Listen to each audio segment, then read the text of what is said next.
our study on the mathematics of textile, the goal is to use mathematics to investigate artwork of a particular indigenous community based on the symmetry class of the associated repeated pattern. Let us begin with the analysis of a blanket woven in the pinilian technique.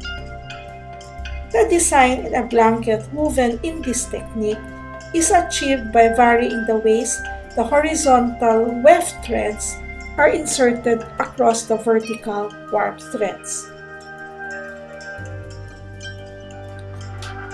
The particular blanket that we have analyzed consists of 3 panels that have been sewn together. There are 2 primary motifs as shown on the screen and enclosed in blue. The motifs are created using 15 different horizontal weft patterns that are employed in a repeated sequence. Each weft pattern floats from left to right at repeated intervals. The design demonstrates the weaver's ability to fuse horizontal and vertical elements into a pattern, giving rise to symmetries, which include horizontal and vertical reflections, 180-degree rotations about the centers of each motif, and translations or shifts in 2 directions.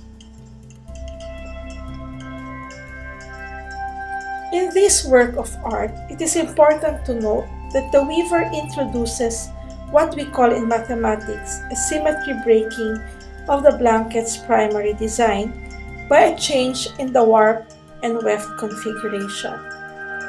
At the end of the blanket, the weaver inserts human and horse images, making his signature or patent to the blanket's overall design. In particular, the weaver introduces 23 different weft patterns, repeating this sequence twice at the bottom end of the central panel. This highlights the expertise on the part of the weaver in handling warp and weft configurations.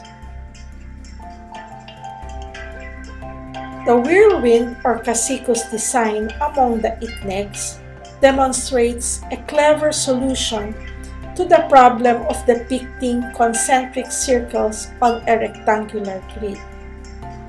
The arrangement of negative and positive colored threads in the form of graduated rectangles emanating from a central rectangle provide the illusion of movement as of a whirlwind.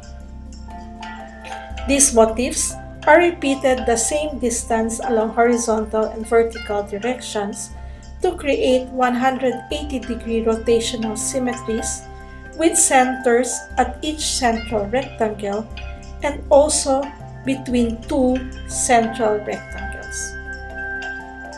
There are also reflectional symmetries about horizontal and vertical axes as shown. The combination of these geometric elements result in an illusion of swirling circles or ripples believed to cause dizziness to evil spirits. A very interesting feature of this gadang shirt is that the design of the front, the back, as well as the sleeves is a combination of strip patterns from different symmetry classes. The strip pattern with diamond-like motifs has vertical as well as a horizontal reflectional symmetry and 180-degree rotations with centers where the axes of reflections meet. The thinner strips, such as those colored yellow or white-blue-yellow, appear like parallel lines from a distance.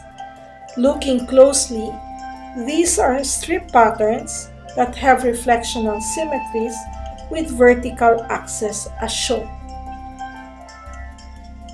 The intricate beadwork also has a motif, which is repeated along the edges of the garment and around the neck.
Thank you for watching, and we'll see you again in our next episode of Archives Unveiled, the Yushchenko Museum Online.